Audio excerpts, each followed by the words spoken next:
Hey folks, welcome to the Jake and John podcast. I'm your host John, here with the lovely Jake, the other host.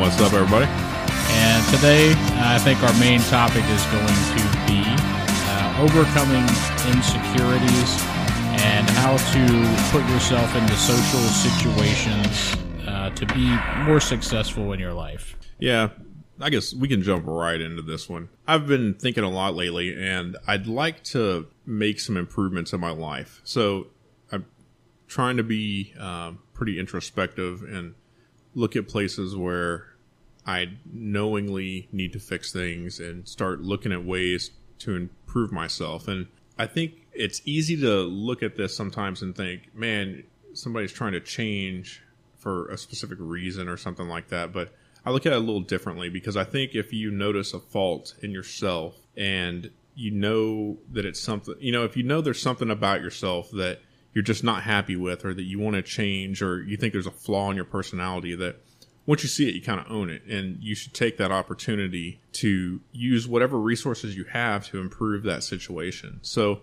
it's been a common theme in my life that I've had I'm going to say a lack of social skills. And I think we've talked about this off and on a little bit on a few episodes, but I feel like this is something that I really, really need to improve. And I know that a lot of this is built off of, just on a tower of insecurities and being ashamed sometimes maybe to talk about myself in certain ways, or embarrassed maybe is the right word. So I don't like to, I guess the type of person I am, I don't like to make assumptions that other people care what's going on in my head or what kind of problems I have. I don't ever want to be perceived as dramatic or as like I don't have my shit together. And these are things that are very important to me. And at the same time, because they're so important to me, I've noticed over the years that I notice these traits in other people, and they're kind of amplified to me. Like if I see somebody who I believe is being dramatic, or that I believe is attention whoring or something like that, for lack of a better word, then I find myself being pretty hard on them. And that has done a few things, right? First of all, it tends to drive those people away. Because just because somebody's doing that doesn't necessarily at all mean that they're a bad person or anything like that. They very well may be going through a tough time. And this is something where I need to look at it, changing my perception, the way I view things. It's something where I need to kind of take stock of what's going on in my own life. And I guess what I'm getting at these are things I want to change about myself. Like I want to just completely do a U-turn on the way I view things. I don't want to push people away by shitting on things. Now, I'm not saying that I want to walk away from being objective or walk away from understanding what's really going on, pay attention to details. I want to keep all of that. But what I want to do, though, is I want to soften it, and I want to use the information more accurately and not be so judgmental. Now, I'm rattling on and on and on here, John. What do you think about all this? Oh, I'm with you all the way. And I know in some of our previous episodes, we've been tough on certain types of personalities, specifically the attention whore types. And I tend to do the same thing. I tend to, I don't know if shy away is the right term to use, but to remove those people or remove myself from a situation where I need to interact with them. But in some cases, it could be a loved one or a great friend.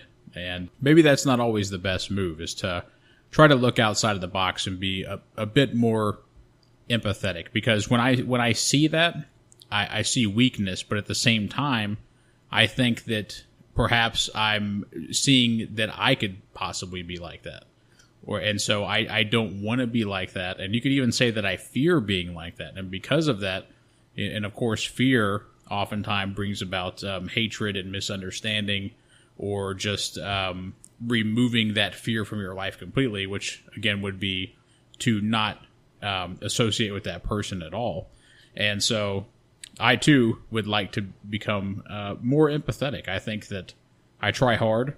I try to think objectively, but there's a lot of areas in my life that are glaring. And it could be from my own insecurities, but the only difference is I'm not talking about them. I'm not bringing them to light to the public. And I think that it's going to depend on your personality type. Some people they just need to. Maybe it's an extroverted personality type or other factors involved, but they have an intense need to bring it to the public, that they need to be reassured, and they're looking for advice. They don't really know how to go about getting it, and that's their way. That's their cry for help. And so when I back off and I remove my ego or whatever it is that I think about myself, sometimes I think I'm smarter than I am. I think that most people are guilty of that. But I think it's good I can admit that sometimes I'm a fucking moron. And so I'm kind of rambling on this, but I really want to be a more empathetic person and to be able to read people much better and to be able to relate my own problems to them instead of just driving them away from me.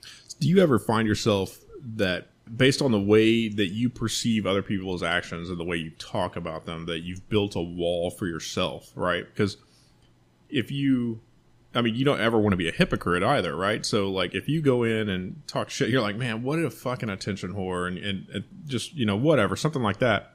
It's real hard when you're having a tough time because you've essentially ruined an outlet for yourself because you don't want to be an asshole and do the same thing even when it may feel like the right thing to do. You know what I mean? Because it's easy to shit all over that when everything's going great, but when they're not, you've effectively possibly removed that outlet.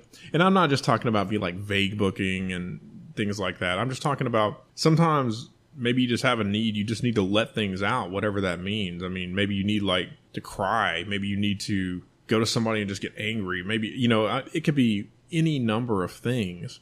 And I know over time for myself, I've built up these walls where it's like, it's almost like I've led myself to believe that I'm too good to react in certain ways when that's, just objectively not true. It's definitely not true. And I guess what I'm trying to figure out is the best way to kind of turn away from that and start to, I think what it means is eating crow is what it's going to mean. It means going out and being like, yeah, I was wrong. It's just another place to say, yeah, I was wrong. I think that's the first step is just admitting it and then owning it and then kind of going from there. Now, I'm not saying that I'm going to take this and just being a total attention whore. That's not what I mean. It's just, I feel like, certain insecurities with that have made me block off options for myself. Not only that, but alienate other people. Right. Exactly. And I feel exactly the same way you do. And as being a man, there's obviously an issue of pride. I think that we both control our pride fairly well, at least as well as the average person. We don't want to share any type of insecurities with anyone. And again, it comes back to pride, as we feel that we can find the answers to our problems on our own. And sometimes we'll do that, and we won't even go to our most trusted source for advice. Like, for example, if I have an issue, you would be probably my most trusted source, right? So, but I may not always come to you for advice because I feel like I should be able to handle it on my own, and I don't want to expose my weakness of not want, like, if I don't want to ask for advice, I feel like if I ask for advice that it comes across as a weakness, so I don't want to do that. But the reality is you should use your great friends and your loved ones as a resource to solve your problems, to get advice and to learn from their own life experience. And of course, there's people who can give you terrible advice, but I think that at this stage in our lives, we can choose probably the correct type of people who are open-minded and who have their own life experiences that they can help us. Yeah, and I think, a lot of it's just kind of, I think it's an issue of keeping the heart shielded, right? And I think you kind of hit the nail on the head is you may not want to say something because when you go to another person with an issue or with a problem or something like that, you do expose a vulnerability about yourself, something that clearly either makes you sad or something you're insecure about, something about your character where you feel like if I go and kind of wear my heart on my sleeve here, then what I'm telling this other person is that I don't have it together, But I guess maybe that's the thing is maybe there's times, and I feel stupid being my age and just kind of maybe seeing this a little bit, that it's okay to do that. And I don't know what really contributed in my life to kind of closing me down like this or making me want to, maybe it's just part of being a man. That's definitely part of it, right? You don't want to ever be perceived as weak. But I think there's probably more to it. I mean, there's definitely some childhood, insecurities there that have kept me, or I guess just really wanting to build this kind of hard persona, right? I mean, got picked on as a kid, got fucked with all the time, and I know at least for me that was a driving factor in me, like, for lack of a better word, trying to become hard, right? To be that kind of stone that just was immovable and prideful and didn't really care what other people think. And I think to some extent that's true. I don't take a lot of what most people say to heart if it's negative, I guess, for the most part, especially if I feel like they're wrong. But at the same time, it's built this vacuum that I haven't been able to fill, this void of being able to properly get emotions out. We were raised in such a way that our dad, he internalized a lot. He didn't. There wasn't mushy talk or playtime. It was take care of your responsibilities, go to work, and just be a man, handle your business, keep your word, do the things that you're supposed to do, and that was basically it. That was the meaning of life if you're a man. And then, but also, you and I grew up in such a way where both of us, there were periods in our life where we got picked on, and that's where a lot of that we talked about before in a previous episode about my bodybuilding adventures and then going into mixed martial arts. Of course, I love karate movies and Karate Kid and Bloodsport and all those type of things. That was also a huge part of it, and I loved Arnold Schwarzenegger and Sylvester Stallone because I liked action heroes and all that. But also, it was because I got picked on. And so, because I was one of those people that hit puberty a little bit later. My voice was really girly until I was about 14, and I was kind of fat and awkward looking before my growth spurt hit. And so I looked towards that because that's what I saw in the movies, is to be as strong and as lean as possible and learn how to fight. But which in itself it's not really a bad thing. But if you're not growing emotionally and learning to deal with your own psychological problems and your own insecurities, and you're just dumping everything into exercising and trying to be a tough guy and trying to look a certain way and act a certain way, you're really doing yourself a disservice and setting yourself up for failure and for years of pain to come ahead of that, because you've spent so much time doing that you haven't developed the basic and average social skills that the normal, relatively happy person appears to have. Even if we look at them and we don't really agree with the way that they do things, going back to attention whoring or talking about stupid things that we just think are stupid. But that doesn't mean that they are. It just means that from our perception. You know what I'm saying? So I think both of us, in a way, we had a disadvantage for a long time because of unique circumstances. We don't need to tell our life story here, but in a lot of ways, we grew up much, much harder than most people do. And, at least in American culture. And it had a big impact on us. But at the same time, I feel I take a lot of positives from that as well, because we tend to appreciate things more, to focus on task more. And when I say more, I just mean more than average. So there's a lot of positives that came with that, but it's a very complex issue, because it's easy to look at someone who's complaining or they appear to be and be like, shut the fuck up, just man up and just do it. And a lot of the times when I see people doing that, a lot of the times it's people who grew up who were a little more spoiled, a little more entitled. They have a bit more of an entitled mentality. And when you break that person down, it's they don't understand. They don't get it. You know what I'm saying? And I think, man, it's sort of complicated for me, because I'm obviously right now separating the person I'm talking about from myself, but in a lot of the same ways, I am that person. And I had to grow into a person that could learn to really look outside the box and try to pick people apart, not in a negative way necessarily, but to understand why they're behaving the way that they are. But sometimes I leave that behind and I'm just like, fuck that. I don't want to deal with it. I don't want to hear their problems. I'm not going to fucking fall into their, it's complex, because they could just be a vampire to just, they want to suck all your energy away, and they're never going to make a move to try to help themselves or improve themselves. They live off of other people's energy. But there's the other type of person who is not doing that. It's a genuine cry for help from their friends and loved ones. They just need someone to reassure them and to love them and to relate life experiences to them. So that in itself is kind of a skill to decipher what those two are. But I'm fucking rambling here, man.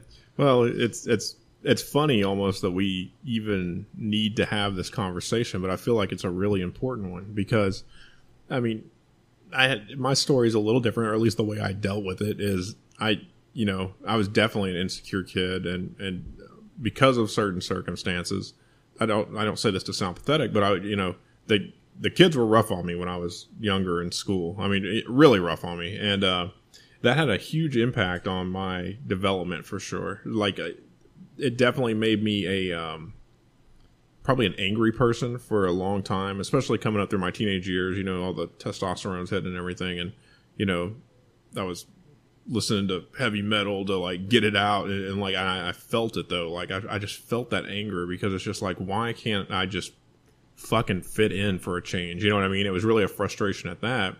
And over time, that's what builds the wall, right? It's because you get tired of that, getting hurt by that. And so you look for a defense, and probably the easiest is just to shut it out and get it out of your life. So there's a lot to this, and I'm just kind of scratching the surface on how I think that I might start to deal with it. I mean, obviously the first answer is to just increase compassion and to start to work on the practice of adjusting perception. And I guess it's as simple as the benefit of the doubt is just reintroducing it in a way that allows me to buffer my initial reaction from what's happening, and to, I guess, just take that moment of pause, kind of like take that deep breath and be like, okay, what's actually happening here, and make sure that I'm judging the situation correctly before I even attempt to make some kind of a call on it. I suspect that this journey is going to lead me to places where I'm going to owe some people probably some apologies, and could be possibly called out for maybe doing things that I've previously maybe bitched about, or I don't know what that means, and I guess we'll just kind of have to see where it goes. But another thing I want to do is, I know we in a previous episode we mentioned the book How to Win Friends and Influence People. And I think I'm going to really give that book an honest read. And I know I said kind of tongue-in-cheek last time that I felt like it was bullshitting yourself, but I've really been thinking about this topic a lot for the past few weeks. And I think that that's just me doing that again. Is I'm saying, yeah, you're just bullshitting yourself. That's me setting up this weird fence, this wall that I feel like might be blocking me from learning something new that's critically important, is a way to empathize, a way to just overall be a better person. And like I said, like I feel like this is something I recognize myself, and it's the time to own it. It's the time to pick it up and start figuring out what the method is to start correcting it. And man, I would love to hear from anybody who's thought about this subject before, or has any resources that they'd like to share. If you got books, if you have, even if you just got ideas on it, I would love to hear from you. Please feel free to leave comments on the blog, or leave us a voicemail or anything, because this is a topic that's really like near and dear to my heart right now, and it's something that I think I'd like to talk more about, as we go on in the next few episodes, and just kind of the progress and how just methods for becoming a better person. Because like at the end of the day, that's usually that's one of my huge goals, is to let go of things that are wrong and to really look deep into my heart and figure out, what do I need to fix to be a better person? Because I mean, that's a genuine thing that I want to do. I want to be a better person. I want to let go of stupid things and just get as close to that right spot as I can. I'm with you 100%. And I want to share a personal story that you're obviously aware of, but I'd like to share it with our listeners so that hopefully they can relate a little bit. And again, when we grew up, I'm not saying that we grew up, like in the worst ghetto on earth or anything like that. but probably a little bit tougher than normal. And our parents split up whenever we were, I think I was 10, so I guess you were 12. Yeah. And it was tough for us. They were separated for quite some time, and I didn't know how to deal with it. And so the way that I chose to deal with it was through anger. And it started at school, and you hear this a lot. It's not necessarily uncommon, but for whatever reason, I decided to take it to the next level to where I was cussing out teachers, I was cussing out our parents, I was lashing out, I was starting to bully and to be violent. And it got to a point where when our parents would ask me something, I would just say, "Fuck you, I hate you." And it just got worse and worse and worse.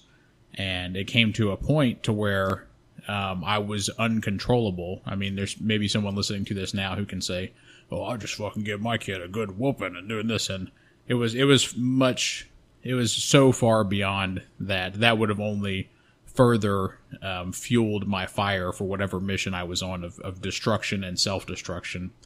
And I actually ended up being put into a children's psychiatric hospital for a little bit over 4 weeks.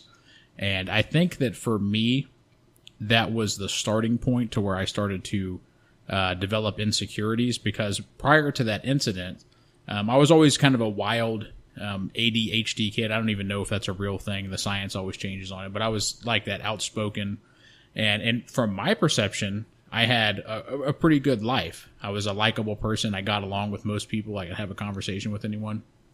But then I got put there, and everything started to change because I lived there for a little bit over a month. And I'm around all of these other children who were around my age, between probably 9 and 12.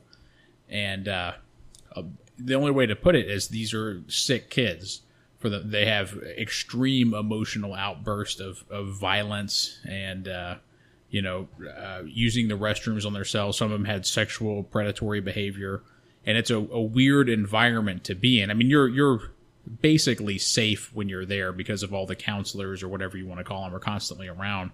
But to see this around you at such a young age is so foreign to you that you develop a fear inside of yourself, and you want to get away from this. And once you get away from it, you don't ever want to come back.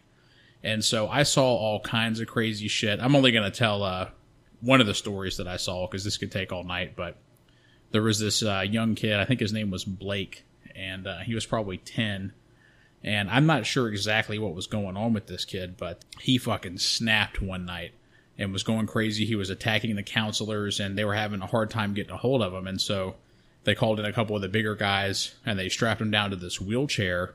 And it was, I think I had possibly seen Hannibal Lecter at the time. And so that's what I related to what happened. That's what I related it to, is he was in a wheelchair and he had this white restraining device on him. It was like a full body device that hooked into the wheelchair. It was obviously made specifically for this purpose.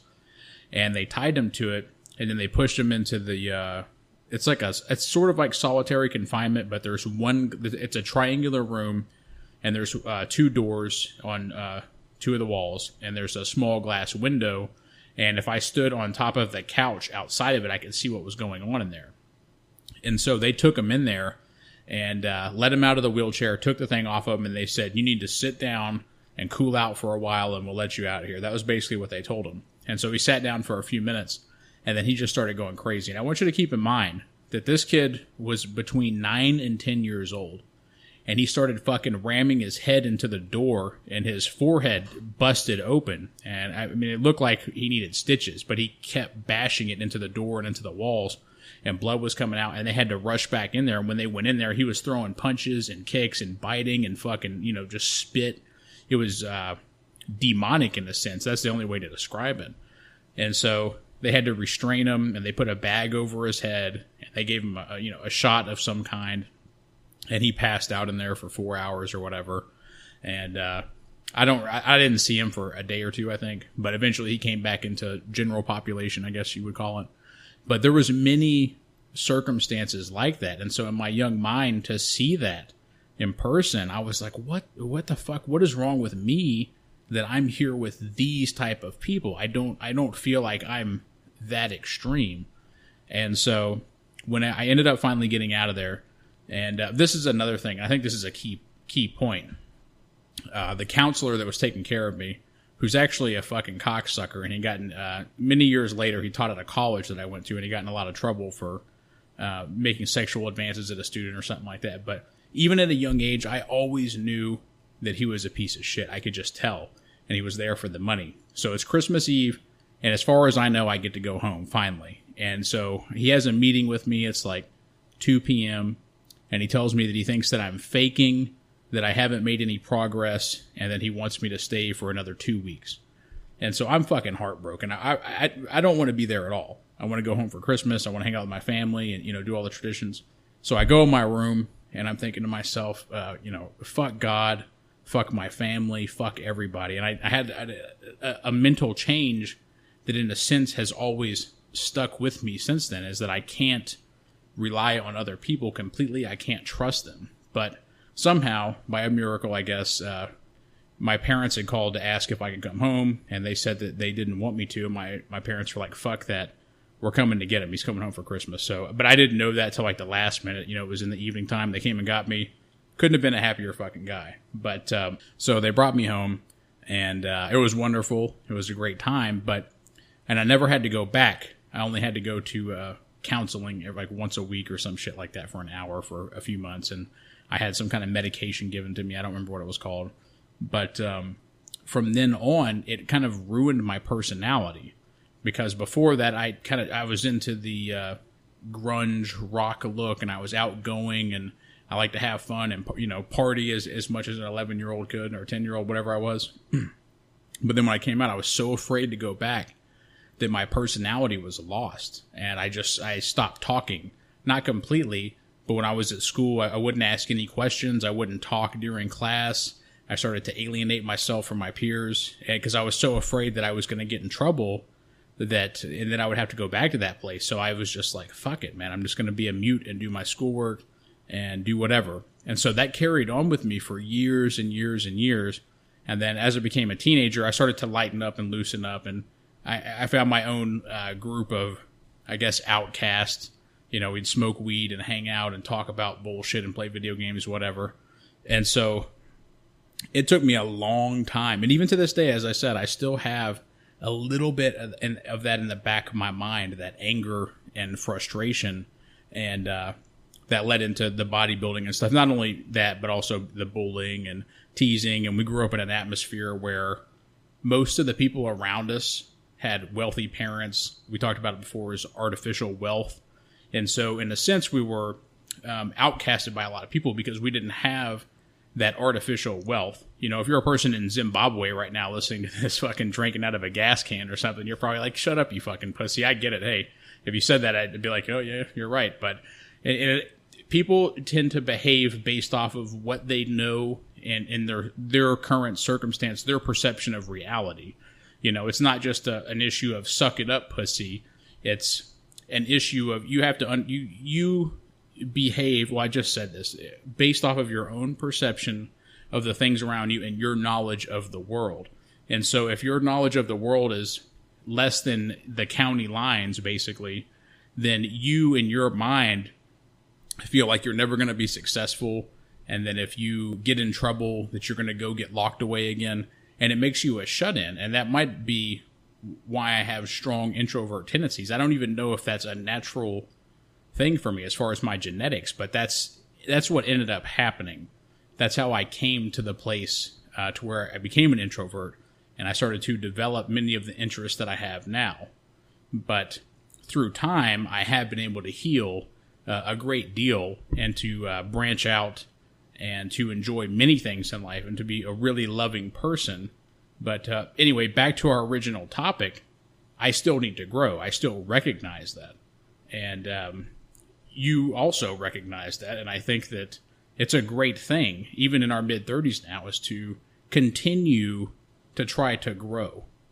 Yeah, this is a journey that I feel like I'm not going to say that I've avoided, because I'm not sure that I've always seen the path so clearly. But, in hindsight and looking back on the things that built this and, the childhood things and the and really just growing up, and because, generally speaking, like you said, it's people's perception. There's building blocks that build your personality. And I know the things that built mine, there was a lot that happened when I was a kid. There was, even in my later teenage years and probably early 20s, relationships and interactions I had with people that left me a little jaded. You know what I mean? I mean, it's easier for me to fend off with anger, I guess, than to probably deal with the issues as I should have. One thing I know that I'm not great with in life is letting myself grieve situations. That's something I'm really trying to figure out how to do. I mean, you people don't know this from anything, but we lost our dad a few years ago, or actually not that long ago. But there's been a few things that have happened where I think I actively know when I sit down and look at it, I'm like, I don't know how to deal with this. Like, I don't even have the emotional structure built to even know how to handle that. And I fear what happens is, it's almost like the Bill Burr bit, as I internalize all this shit and like push it down, and then it shows its ugly head at the most inopportune time almost every time, right? Because there's only so much of that shit you can take and still be a functioning human being. You have to find some way to let that out, and that's what I'm trying to do, man. I know I'm talking about a lot of different things here, but I think they're all kind of intertwined. Is learning how to properly express emotion. That's really the kind of the root of all of it, is understanding.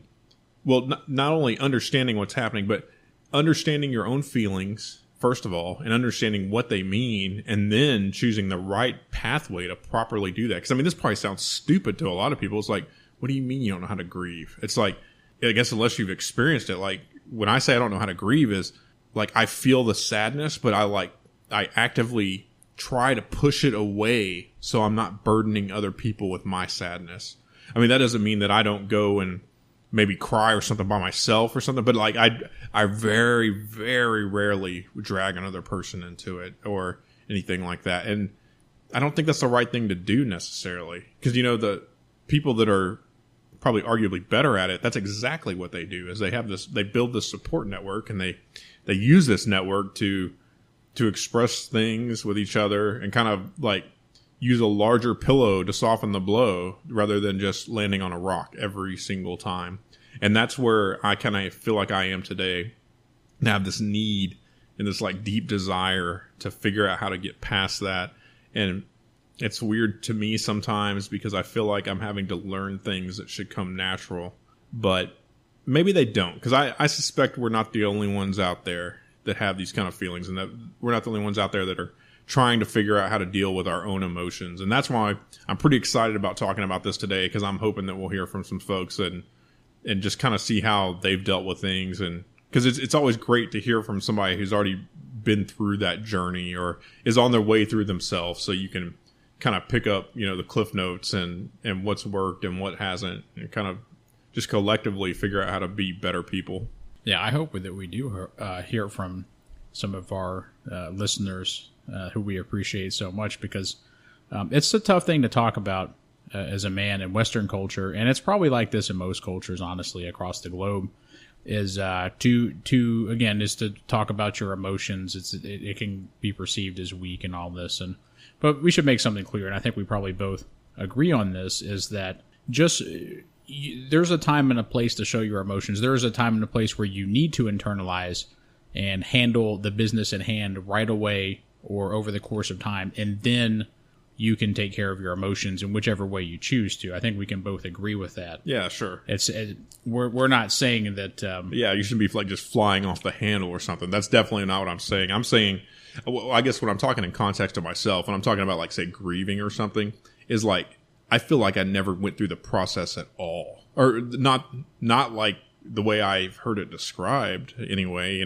It's like, I hurt the whole time, and then I just take that and like pack it in this fucking box and put it up, man. And then it's not that it's still there, like shaking and trying to open, but I'm always just like pushing back down on that lid and not knowing how to deal with it, So that's what I'm talking about. I'm not talking about bad things happening and just like losing your composure and falling apart. That's not, and not being able to handle business. That's not what I'm talking about at all. I'm talking about being able to eventually, it's probably the same reason that people go to like they go to like counseling, is so that they can go and just get shit out. That's what I'm looking for, is that venue, whatever that is. I mean, whether it's talking to you or it's talking to just whoever, is figuring out this venue where I feel like I feel comfortable and feel safe and feel like it's an okay spot to like open that gate, let whatever out, and then be able to go on about your day and just feel better about it, now that it's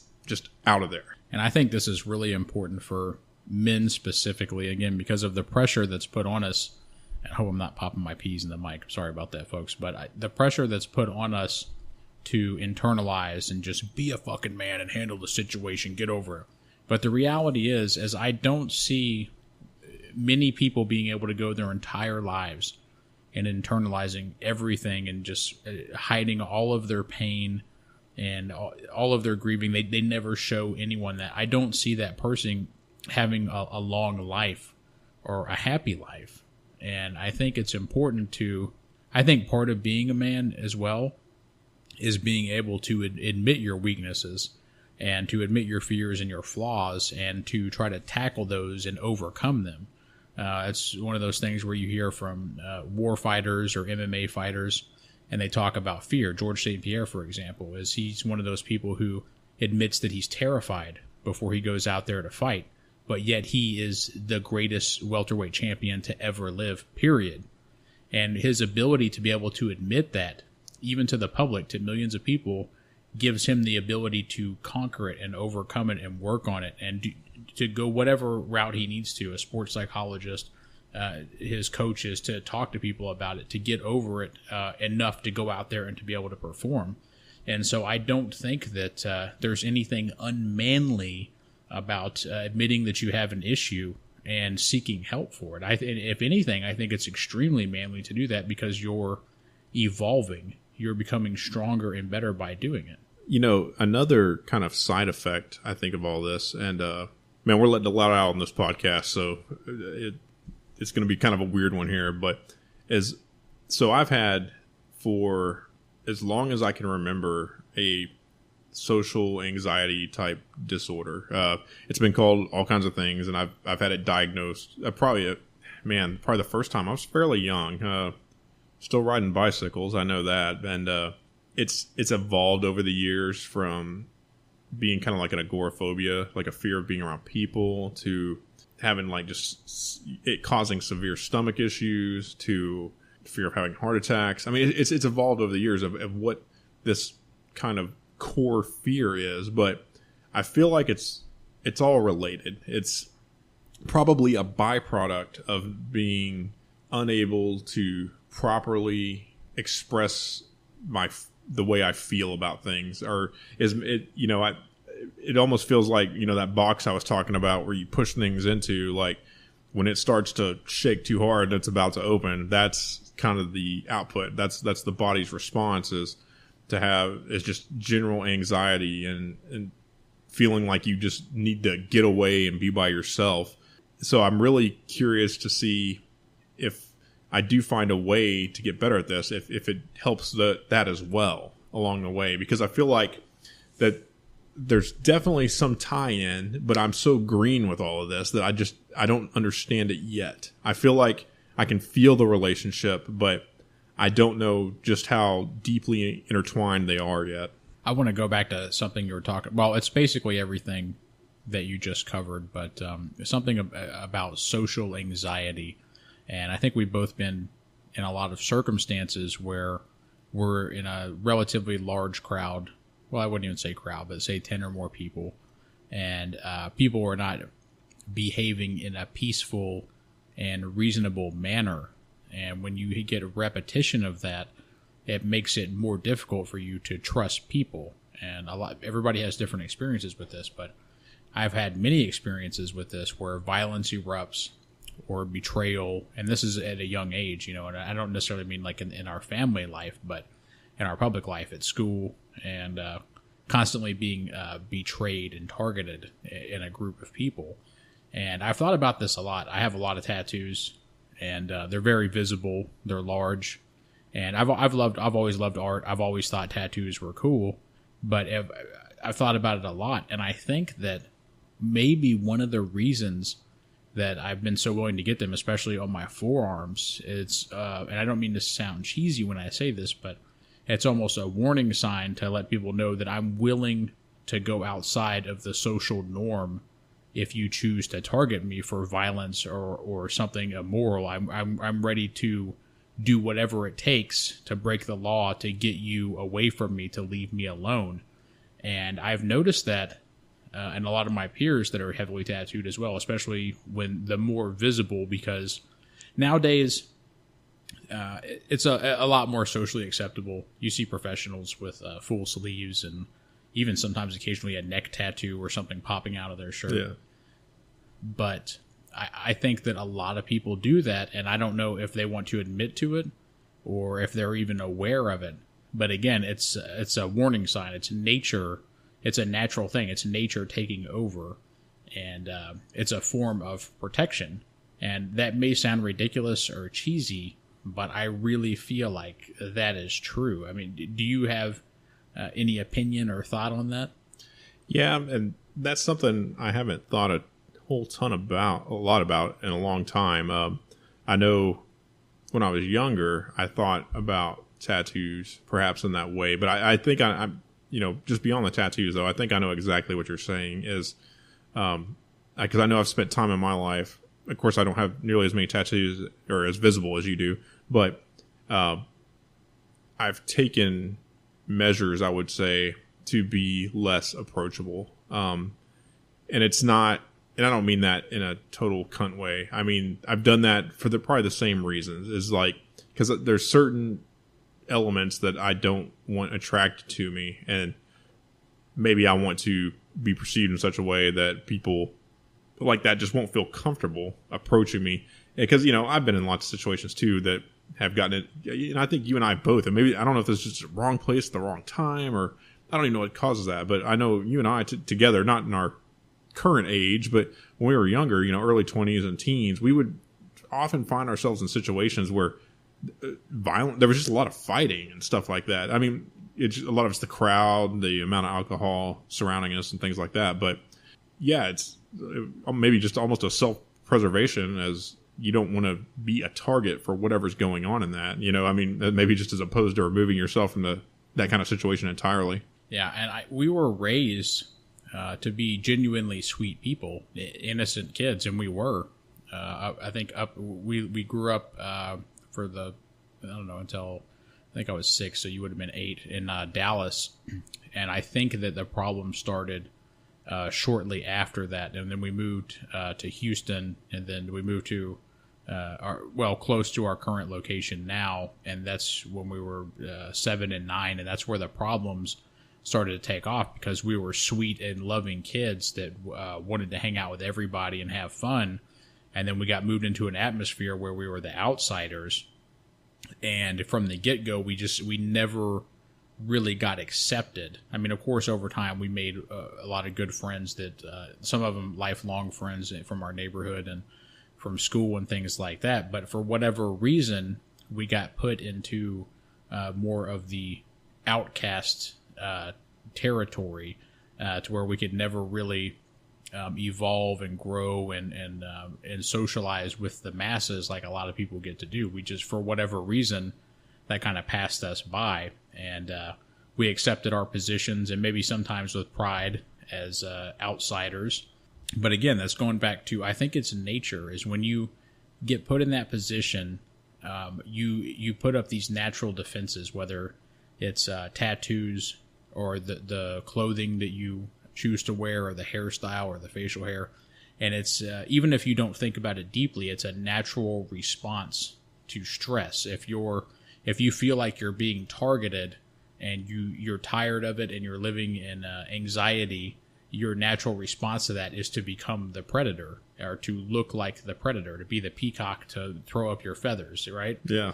And I feel like in our own ways that we've both done that, and that it's worked very well since we started doing it. But the issue is the cost that comes with that often, and especially in our cases, is the closed-mindedness and the shields that get put up and the judgment. But I think it's a form of self-preservation is by reassuring yourself that you're the beacon of light. You're the person of strength in any situation. If shit goes down, you're going to be the one to handle it. And you develop this mentality, even if it's slightly delusional, but it's a form of survival and to be able to be successful and happy in life. But as you mature, you realize that at some point you've made some mistakes and you need to reevaluate your entire situation. You need to evolve more. You did your best. You dealt with it. You did a good job. But now it's time to reevaluate and to reset. And in our case, in our current discussion, is to be more empathetic, more understanding, more loving, and more introspective. And by doing so, we create even more happiness and more greatness in our life, but also we give it to the people around us that we love and we care about. It's a different time now, and and it's time to start letting go of some of that, and it's probably long overdue, at least for me, is to, I mean, and I don't want to make this sound like we're not primitives here. Like we're not, chest beating and things like that. And we've matured over time, and we're different than we were at younger times in our lives. But there's still that it's the residual things. It's the little pieces. Well, they're actually big pieces that still exist. It's the mental blocks. It's the emotional walls. It's those are the things. Because like I'm not a chest beater at all. Like I'm not trying to intimidate people. I'm not trying. The days of that shit are over. But I still have the other pieces, though. I have the pieces you can't see. Like that shit's still there. The insecurities are still there. The hurt, the pain is still there, and it's time to let that shit go, man. It's time to figure it out. And I don't even know where to start with some of it. I think I said earlier, compassion, I think, is definitely like the number one. Create the padding and then kind of go from there and see where it leads me. And I'm really interested to look at some books on this subject and maybe just some material from people that have been through similar situations and how it goes. Because when I die, I don't want to be known as that guy who was all shielded off and nobody knew him. I want to be known as a loving person. I want to be known as a loving person to the people that I love, especially. I mean, I don't want them to ever have the impression that I didn't feel for them or that my feelings weren't strong for them because I didn't know how to tell them. You know what I mean? Like I want to fix that kind of stuff in my life. I do too as well. And I think that by doing this podcast on this personal topic and sharing it with random people is a good step in that direction. Is overcoming the fear of judgment, because at this point, as you were just saying, especially at this stage in life, mid-30s, we've both been through a lot. A lot of people have been through a lot. People who are listening to this now, and there is a time now where I'm ready to evolve. I'm ready to go to the next level, and I don't want to tie this to Satanism. Oh, Jesus, there you go. Yeah, it's good to laugh a little bit, but I think some of those principles evolve, or they have to do with what I'm saying right now. But at the same time, man, it feels good to just talk, to get it out, to say things. To one of the best things you can do to build strength, I think, is to admit to your failures and your flaws, and not try to cover it up or make excuses for it, and just fucking put it out there, man, and then conquer it. Well, I think this is a good exercise, and people may not know this, but there's a lot of these topics right now. This is the first time that John and I have discussed it, and we're brothers, and we're fairly close. And so just talking about it amongst each other is an exercise. And then now that we're going to be sharing it with the world, I think kind of takes it to that next level too. So yeah, it's interesting, man. We're definitely not the guys that wear our hearts on our sleeves at all. So this is kind of a weird thing for us. So man, it's cool. People are getting weird with us. Yeah, I like it, man. I dig it a whole bunch. And I think we're coming up close to running out of our regular time. We both have some responsibilities we have to take care of today. But with that being said, we appreciate some of the feedback that we've gotten. Not some of it, but all of it. And we're probably going to continue on this topic a little bit more in the future. But also go back. We've gotten a request for quite a few times now for heavy metal, more heavy metal talk and a little bit more MMA talk, and that's something that we both love tremendously. So of course that's going to be mixed in there, and perhaps we can mix all three of them together. I think we could easily make that work. And so with that being said, I think we're going to close this down. But before we do, we're trying not to make noise on our our podcast table, and we're failing because I haven't memorized this number yet. If you have any questions or comments or judgments or even terrible things to say to us, anything, at this point we're obviously getting desperate. We're on episode 8. Please call us and leave us a voicemail at 804-557-4691. And to simplify that, it's 804-JJ-SHOW-1. And of course, you can, if you're listening to this, chances are you already found us at jakeandjohnshow.com. And we're available on iTunes, Stitcher, and Google Play. And Twitter also at Jake and John Show. We forgot one fairly big thing. We got our podcast art. So if you're listening to this right now, if you're on iTunes, or actually if you're on any of those platforms, you should see the new art, which is badass. I love it. It's amazing. And the artist is the fucking shit. And we're going to actually give him a proper shout out on the website and a link to his website, because this dude is fucking amazing. Even if you don't necessarily want to do business with him, you like looking at art. This guy's incredible, so you'll be able to do that. And I think that is about it. Oh, our Facebook page will be coming up soon. We're doing a little bit more work on that. But other than that, I think we're good, man. All right, everybody. Well, I think we're going to call this one Peace and Hair Grease. Take it easy.